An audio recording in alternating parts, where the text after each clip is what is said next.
Hello everybody, welcome to another video from the editorial office of Physiologia Plantarum. My name is Daria and today I'm here again with my colleague. Hey. Yes. My name is Maria, and if you've seen the previous video, you will also have had like an introduction to who we are, but basically we are both working at the editorial office. Yes, and we just started the video series, and for today's video we thought what we will do, first of all, we'll keep it a little bit in an interview-like setting where I ask Maria and she shares, and what she will share is we go through the basic structure of a manuscript, all the separate parts, how a scientific publication is structured, why it's important, what the structures serve for, so that whenever you want to publish your science, you will usually use this basis. And then to add this twist on it, we will add knowledge and experience and some tips and tricks how to actually tell a story while you're writing these separate parts of the manuscript, so that you keep a storyline in your head, and while doing so and writing your science down, the person that will read your manuscript will also be easier to grasp what you're talking about, to follow the story that you are sharing with them, basically. Yeah, so it's a way of trying to communicate your science in a more clear and concise way, so that people can take it in easily or more easy. Exactly. And it's still on a basis of like a classical manuscript writing, submitting to a journal and then publishing it. Yeah. So then let's just start. And Maria, could you maybe just share these basic structures that I just mentioned of a scientific manuscript, what's important for them, how it is basically structured when you write such a piece of work? Yeah, so I will share my screen. Hopefully, I will try and find let's see if I can do that. So apparently I have had some problems, but CNSIC maybe. Here we go. Okay, so you can see this. I will try and overview. Great. Okay. So basically most journals, they use this type of IMRaD structure. So you have an introduction, you have a material and method section, and you have the results, and then in the end, the discussion and conclusion. And basically, there is you can almost say that you start out broad, and then you go deeper and deeper into the problem, and then for the results and discussion, you sort of go the opposite way. So we will go through all of these different sections and what to think about in all of these. And so in order to write a manuscript, you should, I think, keep a few questions in mind. So for the introduction, you should ask yourself why. And for the introduction, you should try and answer that question. And then the material methods is quite obvious. This is the how. How did you do this? And then the result is what? What did you find? And then the discussion is and conclusion is, so what? What did this end up telling you? So basically, this is the classical structure. Yeah, and it's if we'll go a little bit into details what each one of these will be, but now as we mentioned before, it's the aim is to tell a story. So Maria, do you think, or is there an easy thought or structure or base on how we can apply the storytelling to this this whole overall structure? Yeah, and I think when I'm looking back on my sort of scientific journey, and when I started out, I was pretty aware of that you should have a thread. You should sort of go through things for the readers, and that they should have a something to follow along. But I didn't have any tools, I think, for how this was supposed to happen, how I should set up my writing in order to achieve this. Yeah. So at many times I was a little bit lost. But in order to do this video series, I've been looking at a lot of like videos. I've read manuscripts on this, and I've tried really to think about it a bit. And I came across this. It's basically, why can't I? Now I can't move it. Let's see. Okay, so I came across this, the and, the but, and the therefore. So it's basically the art of storytelling. Mm-hmm. And if you think about it, most stories, they have sort of a beginning, or you set the stage, basically. So it's the context, the background, who are these figures or whatever. Mm-hmm. And then there is usually some sort of hook. Something happens, or there is an obstacle, or there's something that happens to the characters. Mm-hmm. And then there is the ending, so the resolve of they overcome something, or they manage to do something. So, and that's the end of the story. Mm-hmm. And you can apply the same thing for a scientific manuscript. And this was sort of you're right, you can do this. You can have like the same storyline as in a sort of a fairy tale. Exactly, because when you told me, I thought like, this is awesome. It's just like when you're a kid, you're there to kind of learn and experience the world, right? How do you do it? Reading books, or somebody reads books to you, and you have, as you said, all these characters, and then this, oh my God, the challenges or some adventures. And then in the end, you learn something from it. And the kid like that learns how the world functions and everything. And in a way, I like the fact that kids are also little scientists in that way. And we are scientists. We try to communicate to other scientists. And it's the same thing.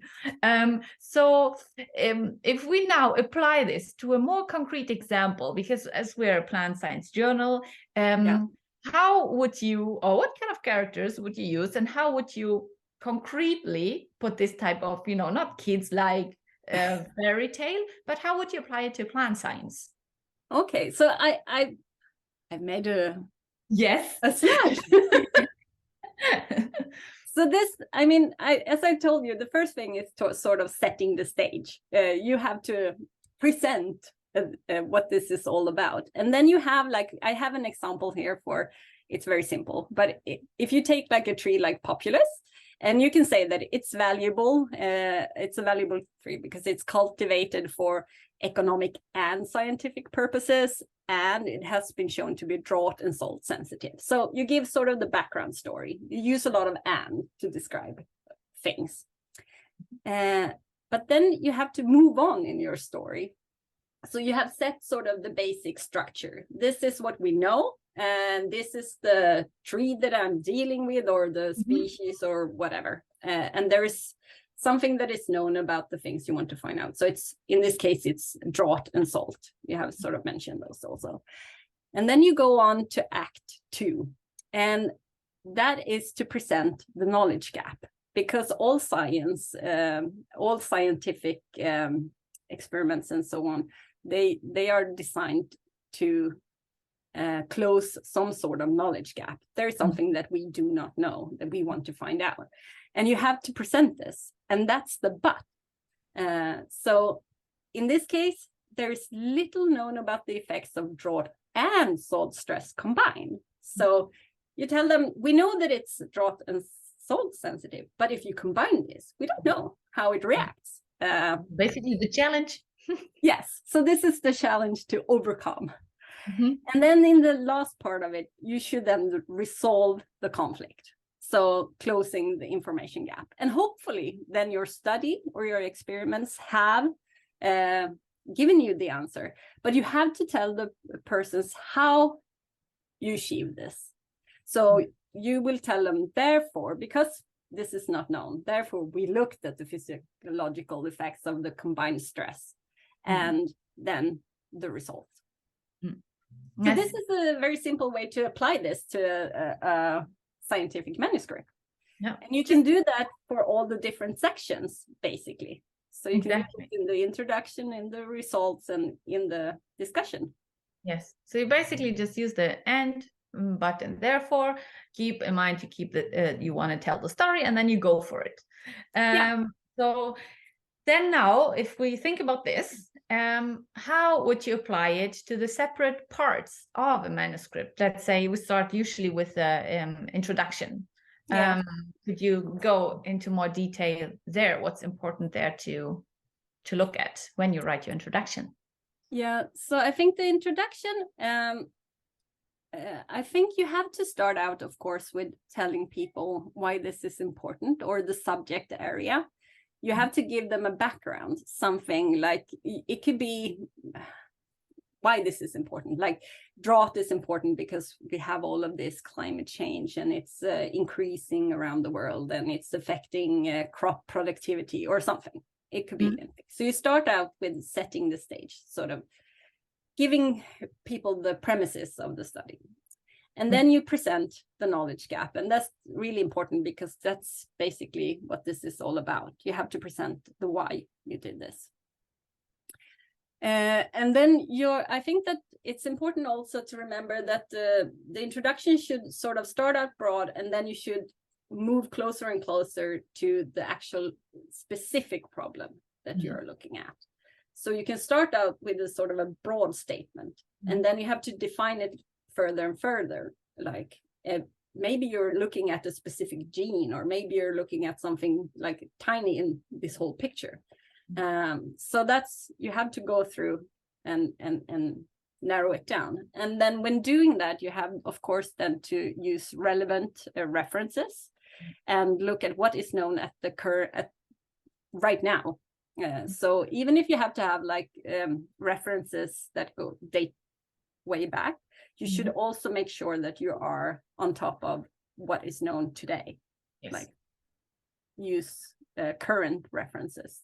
Yes. I think that's important. And then in the end, you should clearly state your hypothesis or your question. So, because then the readers can actually follow. And it's important to have this really clearly stated. And I think also for reviewers and editors and everything, they really appreciate when people have taken the time to do this, because it's so much easier than to follow along and see, this is what they're trying to do, and then judge if this is what they have actually looked at. Yes, sometimes it's really complex and very tiny things scientists are looking at. So if you make it easy for the readers, or anybody that's maybe just a little bit farther related to your field, but a certain aspects of it, you will do them a huge favor. And in this structure that Maria just showed, you also keep in mind the and, but, and the therefore. So you keep, hey, I want to keep the storyline along, so they are able to follow and find the same structure later on as well. So yeah, after the introduction, usually what is following is a material and methods part. So what are important parts for this subpart of a manuscript to keep in mind? I think for most scientists, I think that you can switch the slide. I could do that. So I think for most scientists, I mean, the material and methods, it's the easy, like, no-brainer part. You simply have to be clear and precise. I think that's the most important part. And to some degree also, I think when I read manuscripts, I think that sometimes people tend to use too many words in the material and method, because you can keep it quite brief and on point. So it's easier to find the information that you need, but also you can save some space, because a lot of journals have size restrictions for their manuscripts. So if there is a method that you have used that has been presented in a previous article, just refer to it, and then say that if you do any modification, of course you have to then note these clearly. But otherwise, I mean, it's no point in just describing everything once again if you can find it somewhere else. And of course, it's important that you have kept precise lab notes so that you can actually write this. You have to be diligent when it comes to this. It's really, really important. It's like with everything. You think you will remember, but you won't. you will not. Yeah. There are the details that you will forget. We've all been there, you know, going through lab books over and over. Where did I write it down? I know I wrote it down. And yes, yeah, definitely. So I think that's important, and take pictures and really document everything. I think that's key in being successful in writing your material and methods later on. And then I think make sure to include statistics. This is something that I think biologists in particular, they would like to skip. yes. I mean, I think I understand that many people find statistics hard and frightening. I certainly did. I was really unsure a lot of times if I was doing them correctly and so on. But I think that you should then seek help. Yes. Find someone who can help you with this, because today you really, really need to include it. That's the only way forward. You can't skip it. And it has to be clearly stated what you have done in the materials and methods section. I think this is one of the points that we have to ask the authors again and again for, like, please use statistics and also clearly state what you have done, what kind of statistics you have done, and why they are appropriate. Yes. I just, while you're talking, I had two thoughts when it comes to the citations. When you go back to a method, make sure that you don't go back to a method that has also used the method that you have used. Try to find the original. I'm sorry, my dog is just try to find the original, because I came across it several times while writing my manuscripts, that I had to dig and dig and dig, and that was annoying and time consuming. And when it comes to the statistics, I heard from a bioinformatician once, ideally, you should know exactly which test to apply to your experimental design before you even do the experiment, so you are as unbiased as possible. I don't know how many people do it. I certainly know that I have not always done that, because either there was not the knowledge there, or I didn't know who to ask. So yeah, this is just the thought I wanted to throw in. No, I mean, it should be part of the experimental design. Yes. Like when you start out, you should think about that beforehand. You're completely right. That's so it's I think biologists have to get a little bit more confidence in the statistics things.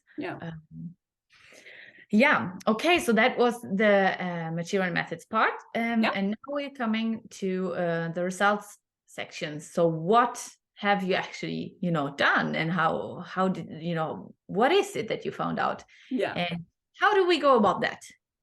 Okay, so as you said, the results are all about the what. What did you find? Maybe not like a what, but sometimes yes. Sometimes it's a surprise. Yes. And sometimes it's a eureka moment. Exactly. So the main purpose of the results is, of course, presenting the findings.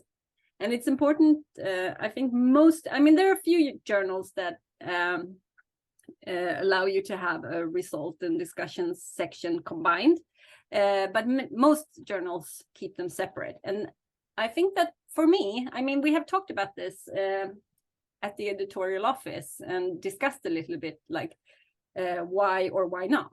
And for me as a scientist, I like the results to be unbiased. I want to read them and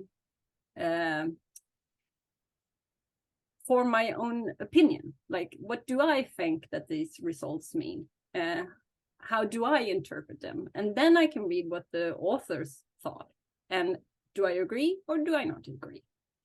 So I would say that I think that you should present the findings and only the findings. Like, do not use words that will sort of try and describe what it means, like no description, basically. What do you think? I used to be super split between this. I very much agree to the it's as unbiased as possible to just write the results, but then it really depends on how you write the results, and you have some thoughts on this that you can share. And sometimes it depends on the manuscript and the topic.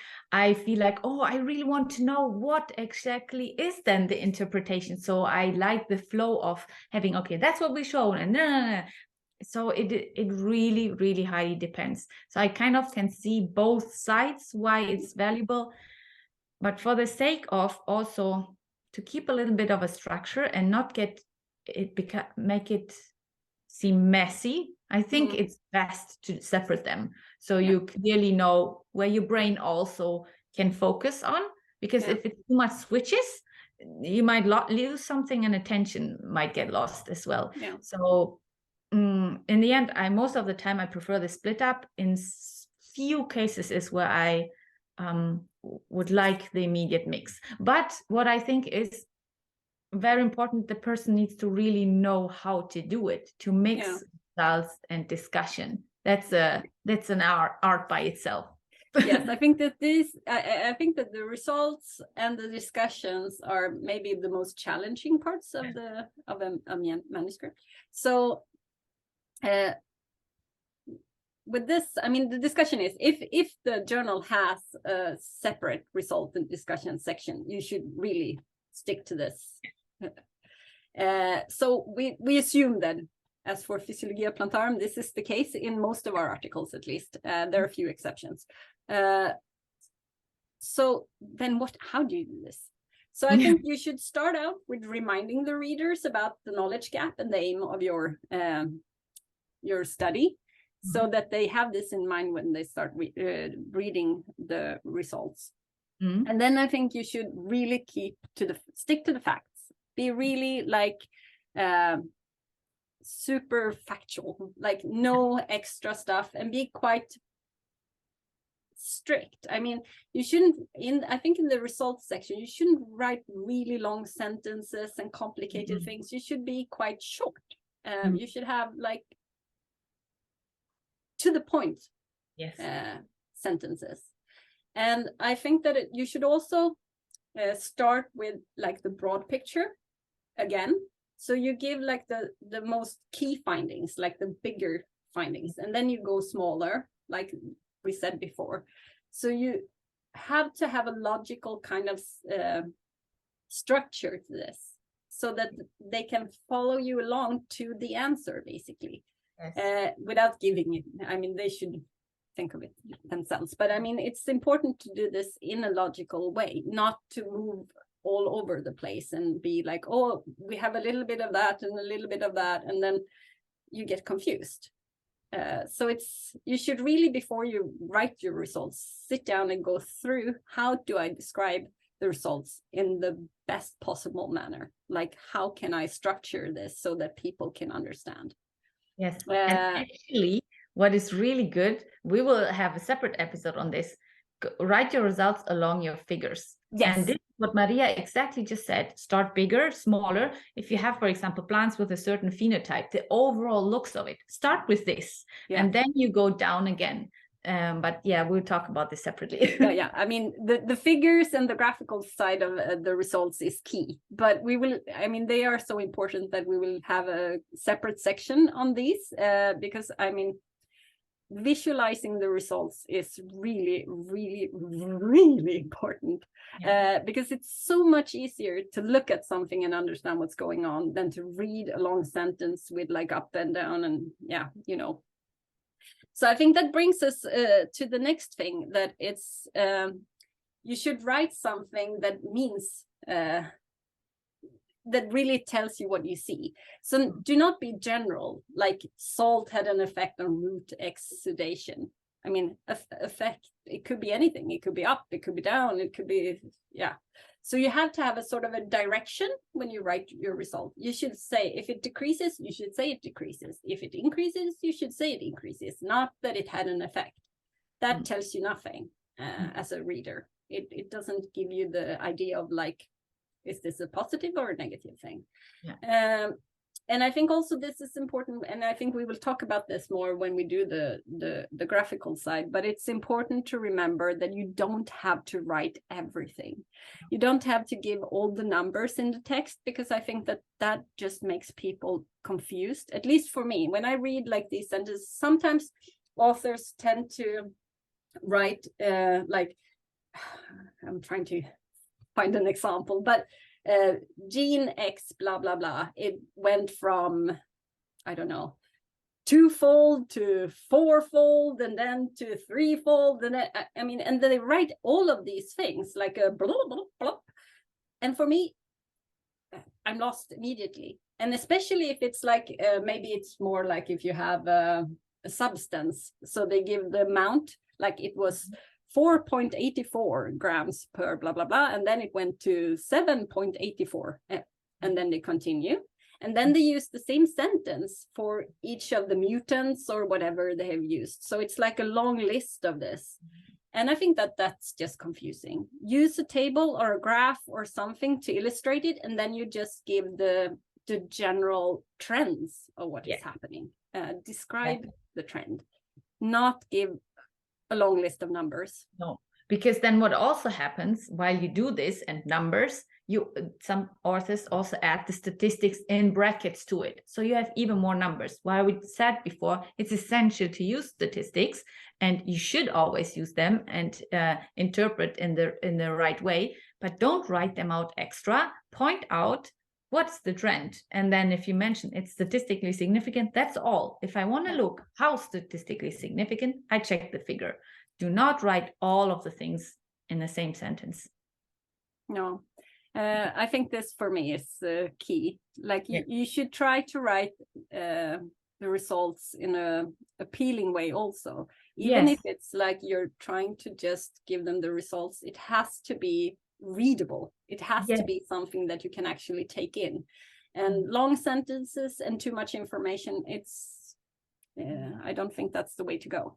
No, because just keep in mind again, it's a story you want to tell, and you want to keep the reader hooked. You want to have them, enjoy reading your story, your science. So if you say, I walked left and I walked right and then I walked straight, and you keep the repetitive pattern of the sentence, nobody will want to know where you walk again. What's the next step? It will be the same. So try to keep in mind story, interesting, and still keep it scientific, because it's possible. And I, once again, I mean, if you use appropriate figures, this is not as hard, because then you can use them to describe the whole thing, and it's so much easier if you have thought about your figures. So I think you're right. When you do the results, you should really sketch out your figures, or even do them beforehand, of course, so that you know what the idea of it. Okay, so I think I have a last little thing, and that's keeping sort of the storyline. So trying to do this in a sequential manner, so that the reader is sort of already, I mean, if you have a structure in the beginning of the manuscript, so in the introduction, keep that throughout, so then the readers kind of know what's coming and they can follow along. It's not so confusing. They know, like, oh, we're looking at this problem first, then we're looking at this, and then this. And then you come to the results, you're like, oh, this is what they found trying to solve problem 1, problem 2, problem 3. And then in the discussion, you discuss all of this, and it's logical, and you can follow along. You have a red thread throughout the whole. And I think that this is also something that not everyone does, because you start out writing something, maybe the introduction, and you do it in one way, and then you come to the results and you think, maybe it's better if I present it this way, it's more logical, and then it doesn't fit with how you presented it in the introduction. So you should think about all of these things before you write. Yeah, because this type of repetition that you see here on this macro scale is not the type that is, boring and repetitive you don't want to follow. It gives structure. So there's good ways of repeating certain patterns and less optimal ways. And that also will make it quite easy when you have to split the results and the discussion, because you have given the structure of the results in that way, and you follow through it in the discussion, and the reader will more likely click to what you have mentioned before, and therefore enjoy your manuscript, because I always enjoy manuscripts where I feel like the person is leading me through it and wants me to understand. So that gives a positive impression and feeling overall. I think a successful manuscript will take you by the hand, basically, and walk you along like this scientific journey, and you can clearly follow the path. And I mean, starting out writing manuscripts, this might not be simple at first, but it's certainly less difficult if you have a structure to follow, if you think about this beforehand. So before you start writing, you should have this structure. You should try and write down simple words or questions and things so that you have an idea of how to write it. And I think that's sometimes when I was writing, I didn't do this. I started like, I'm going to write something, so let's start with the introduction. And I was like, what do I know? Blah, blah, blah, blah. And I didn't really do this. No, actually, when I was about to write my PhD thesis, I think I had 3 or 4 attempts until I actually managed, okay, now I got into writing flow. And what helped me is that I actually started with my results part, not with the introduction, not with the material methods, results. So what do I actually have? And along this, because they ideally tell a story, you will have it way easier to write introduction and discussion. Because while writing, you're also digesting and thinking. So the results part is quite a big part of the manuscript, an essential part of it. So starting with it is kind of a big batch is already done. I think also for me, sometimes your own results can be a little bit like, you're a scientist and you think that you know what your results mean, but sometimes when you get like bits and pieces, and then you have to build this story around these, and you have to see how do all of these fit together, and where do I start in order to get to the conclusion that I'm trying to draw. Like you have to think about this. It might not be best to start up with the most obvious thing. Or the thing that you thought was most exciting. It might not like lead you in the right path. So it's an adventure itself. Manuscript. But I think I would be much better at writing scientific papers today. Yes, I think so, for sure. It's also practice. You need some practice. Yes, and it's try and try again and try again, and of these failures you will learn, and it will be fine. So now that was the biggest parts, the results parts, and last but not least left is the discussion part. So what then with all these results? What are we doing with those? So I will move us a little bit. And I think you should repeat once again for the people in the back. What was the aim, and then what did you find? And this is really your opportunity to guide the readers. So you take parts of the introduction and what is known and accepted, and then you guide them through what is new. What did you find? And then you should, of course, use evidence, your own and supporting evidence from other scientists, to support the arguments that you're making. And it's important to have appropriate references. And I think also you should be really honest when you do both your results and your discussion. So if there are gaps or things that you can't explain, let people know that this is something, we see this, but we don't know why this is happening. Because that's the next step then, to try and figure out, why is this weird thing going on? It's not what we expected, but we see this. So I think you should be really honest and not try and oversell your results. So I mean, it's you want to sell your data and convince people that you have something interesting, but not oversell it. Don't go overboard. No. And again, with the discussion, I mean, you have to, So we are now in the broadening out. So now you could be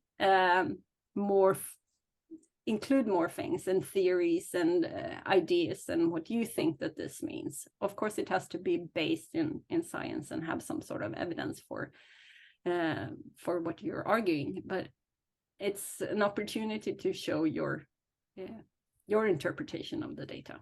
Yeah. And I think once again, if you keep the same sort of structure as you have done before, guiding the readers, it will help you a lot.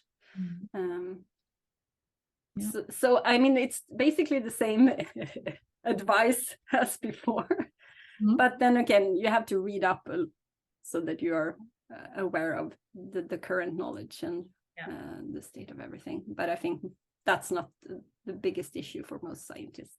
No, when you're arriving at the discussion, you have read a lot and you know a lot, and it's you can also pick and choose what you want to discuss. Sometimes, at least for me, I had a hard time. I wanted to talk about everything and discuss everything, but it's overwhelming sometimes. So I picked and choose what I thought was most relevant or most interesting, or maybe, as you said before, I thought that it's very important to also mention what's maybe not explainable and not really clear and known, because like, imagine how awesome it is that you could spark somebody else's creativity, you know, and thoughts like, oh, you know, I was working on something similar somewhere, and more research then will be done on this. This is also the point. And I really liked your overselling thing, because it is very clear when we read manuscripts, when people oversell, and they use certain types of words and big claims, which sometimes, unfortunately, as I said, we want to sell our stuff, but there are certain arguments that are used, like inflated use of them. That's extreme. If I put an extreme, I'm basically going to rescue the world with a tiny little protein. It is not so likely. People don't phrase it like this, but the tone behind, and that could lead to less credibility, because what you've done is amazing anyways. No matter what, you don't have to overblow it, because then people might start to distrust you, even though they have no reason for it. Even though you meant it well, it could fire back. So that's very important to keep in mind. I agree. So I don't know what else to say about the discussion part. As you said, you don't have to include everything. You have to include the things that makes the point come across. And don't repeat the results. No. And maybe the part where you can be actually a bit creative, whatever you feel like creative means, is in the discussion part, because results are facts. No creativity are supposed to be put in there. Methods are facts as well. And in the introduction, you describe what's there, what's not there, what you want to do. But here you can play around a little bit, still be scientific, not oversell and all these things, but maybe come up with some bold thoughts and statements to just trigger maybe some additional more thoughts. So you can put a little bit, I don't know, creative freedom there. I don't know how to, you know what I mean, how to explain it properly. And I think also one thing that we haven't mentioned is titles and subtitles. I think that you should definitely use these to your advantage. You should spend some time on getting good headings for your different sections. Because then you can guide your readers with these, so that they know, this is what I can expect from this section. Like, this is what I will read about and find. So it's also a really efficient way of like guiding the readers. So take some time to not just go like, I don't know, protein blah blah blah will be discussed. It's actually really good that you mentioned this, because we it is quite you can use them as hooks while keeping your story in mind. Definitely. And another thing that we didn't mention, the abstract. The abstract is basically a mini version of all the things we said today, I would say. So really, for the abstract, you should use the and, the but, and the therefore. Exactly. And then you have your readers hooked and they will read your whole manuscript. Yes. Yeah. I hope this was useful for your listeners. And if you have comments or anything, we will be very happy to hear from you. What else? In the next episode, we're going to talk about the all-important figures and graphical elements of the manuscript. Yes. And I guess then it will heavily rely on you, Daria, being our scientific illustrator. So. Yes. Yeah. But I'm really I'm super excited about that part because I think it's super, super, super important. Yeah. So I think so too. I agree. Yeah. Okay. And I also hope you found this enjoyable and valuable, and talk to you next time. See you next time. Yes. Bye-bye. Bye.